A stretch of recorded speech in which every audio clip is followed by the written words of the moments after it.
In this video, we will be answering the question on the screen from the 2022 Ordinary Level Maths exam, paper 1. If you are looking for any other questions from this paper, there will be a link in the description to a playlist that will have them all. And this is question 10. This is the very last question in paper 1. And it's going to be mostly about the height of an object compared to time and how we use a function to get those sort of things. We'll be dealing with a couple of different functions, and then at the end of the question we'll have just a little added on question about money really. Okay, so question part A and 1. Well, part A is all about this function here. The h, the height, is equal to this function in time. So you can see only t is in the right part of the function. So you'll see these in lots of different Leaving Cert questions. It's quite easy to think about these. Well, it is when you get used to it.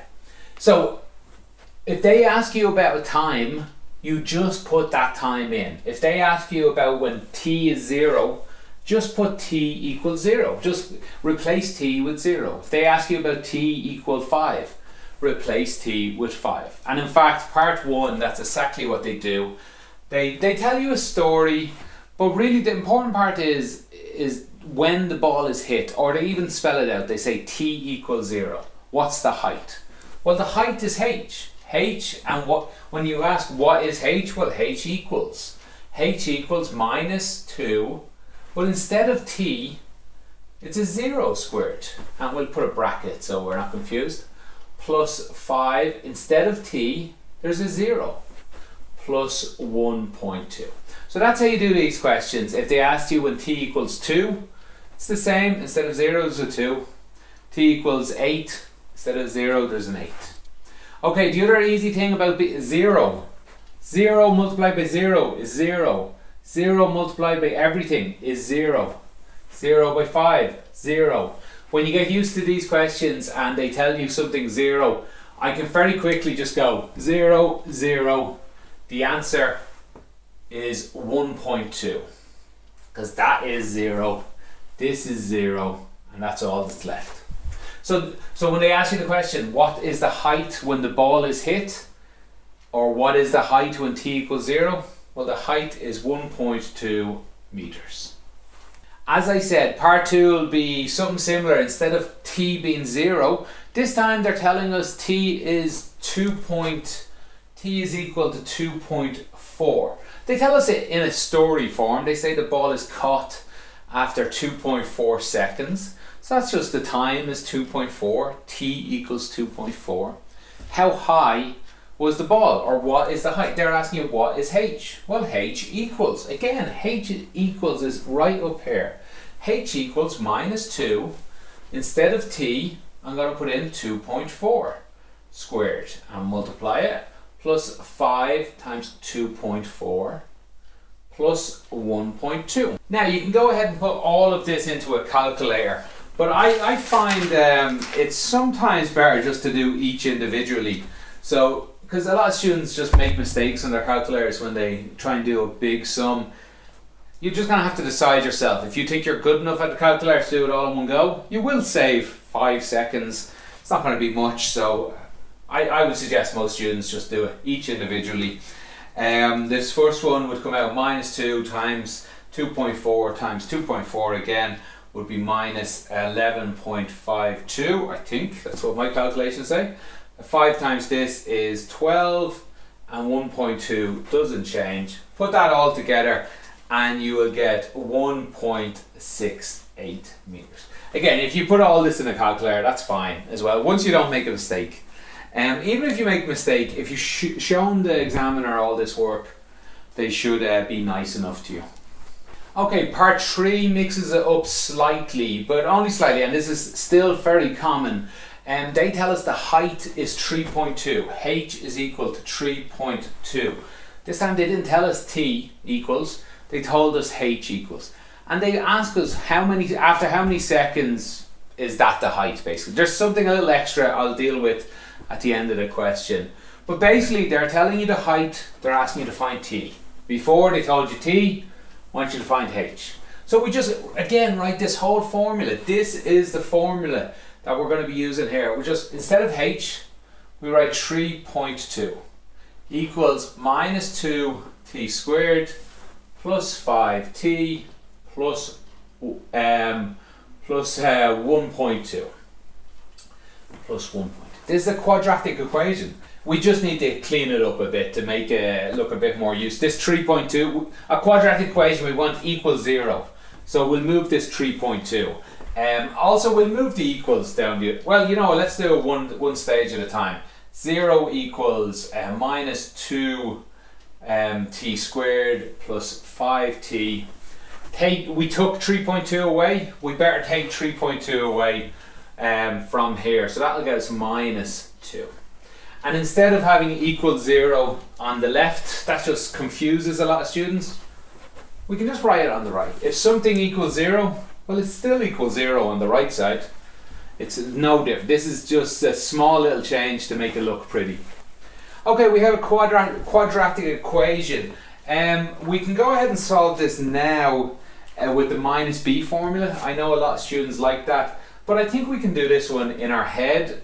Let's just change this minus to make it easier. Let's multiply everybody by a minus. Minus by this we'll get a plus 2. Minus by this guy we'll get a minus 5t. Minus by that we'll get a plus 2. Equals 0. Okay, we have to factorize this. Again, lots of students aren't good at factorizing. That's okay. Use the minus b formula. It'll take you an extra 1 or 2 minutes, but it'll be well worth it if you're happier with the answer. Okay, to factorize this, we need two numbers to multiply to get 2. So that'll be 2 and 1, or 2t and t. We'll multiply to get 2t squared. We need two numbers that multiply to get 2. Again, that'll be 2 and 1, but we need them to add together so we get minus 5. So let's see. If we have a 2 here, that'll be 2 times 1 is 2, and a 1 here. 1 times 2 is 4, is 2. 2 plus 2 is 4. That won't work. So a 2 here won't work. So it has to be the 1. Let's see, can we make this work? 2 times 2 is 4. 1 times 1 is 1. 1 plus 4 does get to 5. We just have the wrong sign. What signs will work? A minus and a minus. Let's see, does that work for everybody? Minus 1 times minus 2 is plus 2. That works. Minus 1 times t is minus t. Minus 2 times plus 2t is minus 4t. Minus 4t minus 1t is minus 5t. This works for everyone. But again, factorization is... I've never found a good way to teach it. I've always liked it. I've always gone, oh, isn't that cool? That works out. And so many students do. So many students can do this in their head. But so many students can't. If you can't, honestly, I recommend use the minus b formula. Don't worry about it. You'll make so many mistakes. If you don't like it, you'll make mistakes. Just go ahead and use the minus b formula. Anyway, if you did it this way, this tells you 2t minus 1 is equal to 0, or t minus 2 is equal to 0. That would mean 2t is equal to 1, or t is equal to a half. And this would tell you t is equal to 2. Now that could be your final answer, but you would lose 1 mark because there was something I left out at the start. Let me read the question again here. How many seconds after the ball is hit did the ball pass over the halfway line, which is when it was at 3.2? Oh no, sorry, I missed the first part. When the ball passed over the halfway line, it was at height 3.2 and its height was decreasing. So this is a quadratic formula. We'll see more about this in the next part. It looks something like this. It's a quadratic formula, and when the height is decreasing, it hit 3.2, somewhere here, 3.2. What's that telling us is, we've got two answers here. The time was, we got two different answers, so which one do we use? Well, this is telling us that there was two answers. There was one here, a half, after half a second, and there was one here after 2 seconds. What they're expecting us to know is that the second answer is the correct one. This is the correct answer and not this one here. That's because the height of the ball is decreasing. So that's it. You wouldn't have to write anything at the end, just after getting these two answers, maybe just write t equals 2. If you want in English, you could write because decreasing, or you could just put a line through this one. The examiner would accept all of that. If you do have a little extra time in your exam, which most people do, you should have an extra 10-15 minutes overall. Often at the end of your question, you can just write in English what you were thinking, because if you made a mistake, you'll still get some marks. Okay, the next part 4 of part A, asks us about differentiation. And differentiation is very common when dealing with a function like this. It'll tell us lots of useful information. It can tell us when something's increasing or decreasing, and as in this question, it can tell us the maximum height of something. So first they ask us just to find dh dt, and then they ask us to use that to find the greatest height. So let's just do dh dt. This is just a algorithm people learn how to do. Differentiate each one of these. So hopefully you remember. You'll need to do a bit of practice for your exam for this, because it will come up. So to differentiate this, we take t to the power of 2 is the important part. The 2 comes down and multiplies what's here. So minus 2 multiplied by 2 gives us minus 4. T to the power of 2 decreases 1. It goes t to the power of 1. And we don't have to write the 1 though. The 1's invisible. Okay, next part. That's t to the power of 1. The 1's invisible. 1 multiplied by 5 is 5. Multiplied by t to the power of 1, that decreases. So it becomes t to the power of 0. Which again, we don't have to write, because t to the power of 0 is equal to 1. So we don't write it. 5 multiplied by 1, it's invisible. And again, this last one just disappears. That's because there's really a t to the power of 0. 0 multiplied by anything is 0. But we don't bother writing that. Just like we don't bother writing t to the power of 0 here. Okay, so that's differentiation. You might not do it the same way I do. You might just remember, oh, the t disappears when it's on its own. That's fine. The t disappears if that's how you remember. If there's no t, it becomes 0. That's okay as well. If that's how you remember, that's fine. That's the answer to the first part of part 4. Then they say use this information, or they say hence find find how long it took the ball to reach its greatest height. Greatest height. You should be thinking maximum height. When you think maximum, you should be thinking that the derivative is equal to 0. That's what you should be thinking. So that means this guy is equal to 0. So let's write that here.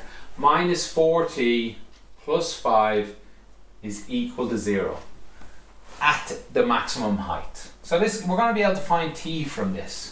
Let's rearrange some things. Minus 4t is equal to minus 5. I took 5 away from both sides. Let's multiply both sides by minus. So 4t is equal to 5. So t is equal to 5 divided by 4. And because this is sort of a physics-like question, this is okay. You can leave your answer like this, but usually we leave your answer like, put that in a calculator, and we would get 1.25 seconds because we're in time. Okay, on to part B. We change away from that equation we had there, that function that we used the whole time. So it's later in the game, a boy named Keith hits the ball this time, the height of the ball, t seconds after is modelled by a different quadratic equation. So there is a quadratic equation, just not the same one. We're going to try and find it.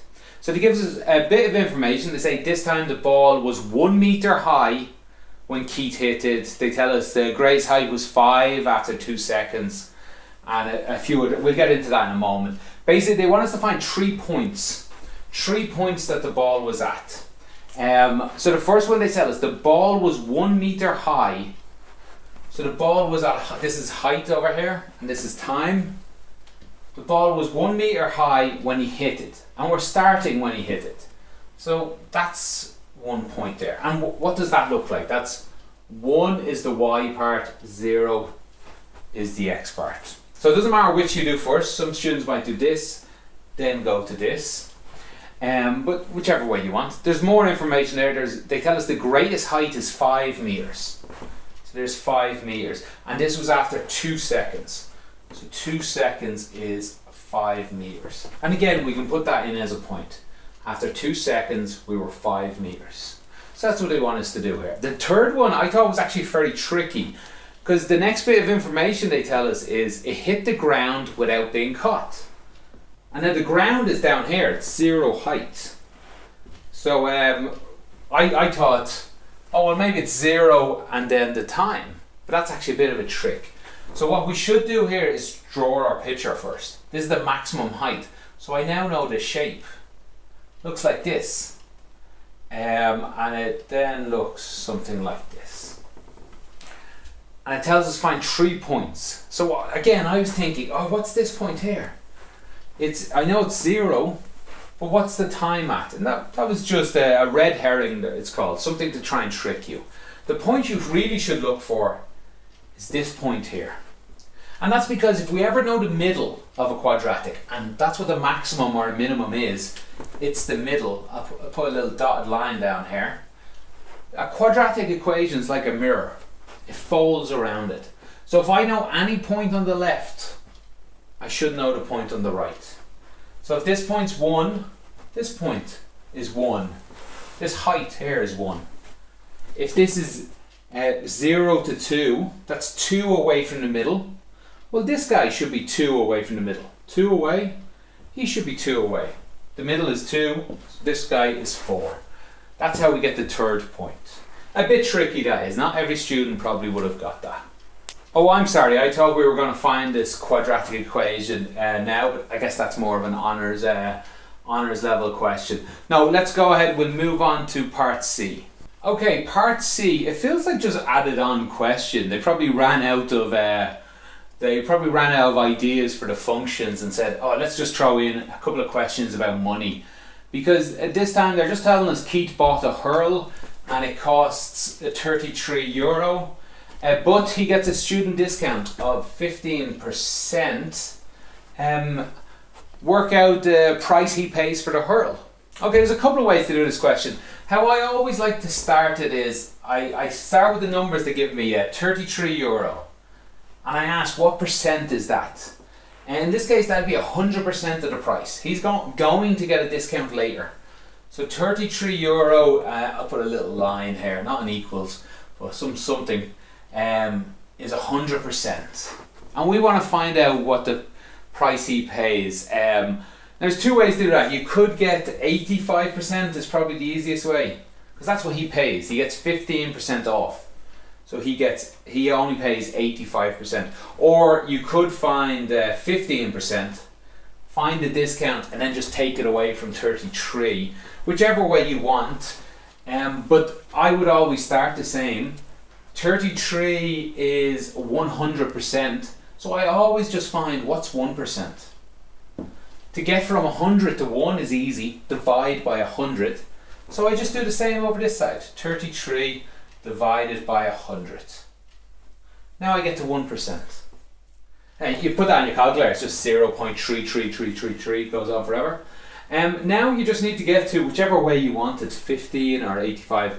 We'll go to 85 straight away. We'll skip to the end. So how do I get from 1, sorry, I'll write this up here, 85. How do we get from 1% to 85%? Well, just multiply by 85. So we'll just multiply this number by 85. 85 multiplied by 33 divided by 100. Put all that in a calculator and we should get, let's see, 28.05 euro. And also at the end of a question, always double check. Does your answer make sense? The price in the store was 33 euro. He got a discount. He's paying 28 euro. Yeah, that makes sense. If your answer at the end here is 42 euro, and I see students say things like that all the time. The price in the shop was 33 euro. They say, oh, 50 after 15% off. the price is €40. And I'm like, no, you never checked. Maybe it's just a small mistake in here. Instead, maybe they got 15% and added it on. But really, at the end, you should just double check. Does it make sense? 33, after a discount, 28. Yeah, that makes sense. I don't know if it's right. I could have made a mistake on my calculator. But you know, it looks okay. And then next part, Keith, the same person, Keith also buys a jersey. The jersey costs €49.50, and it's included VAT, value added tax of 23%. Work out what that VAT is. So I'm going to do it the same way. I'm going to start with a number they give me, 49.5, and I'm going to make that equivalent to a percentage. Usually I start with 100%, not in this case because the VAT was also already in there. So the price of this is already at 123%. It was up here, but they never asked us about the VAT, so we never had to take it out. So we could have just used 100%. So we start off with 123%, and I want to find the VAT. So really, I just changed this into 1%. I always do this. Lots of teachers just teach this to do in one go. That's fine. This is how I always do it. I change this to 1%, then I change it to what I need, 23% in this case. So, how do I get from 123 to 1? I just divide by 123. It's quite easy. So I do the same here. 49.5 divided by 123. How do I get from 1 to 23? I just multiply by 23. So I do the same here. 23 multiplied by 49.5 divided by 123 should be the 23% I'm looking for. So I go ahead and put that all in a calculator, and I get 9.28 euro. And again, make sure that does that make sense as a question, as an answer? Sorry for that bang. The jersey costs about €50. How much was the tax on it? €9. Again, that makes sense.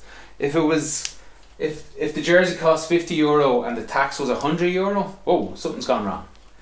If it was a minus number, something's gone wrong. If it's too small, if it's like 20p, 20 cents, well, something's probably gone wrong. Make sure it makes sense. And that's true for every question in the Leaving Cert. Okay, I hope that helped you on this question. It's the last question in paper 1. If you want any more questions for paper 1, they'll be in a playlist somewhere. Any questions on paper 2, they're out there somewhere as well. Just search through my channel and hopefully you'll find it. Thanks for watching and have a great day.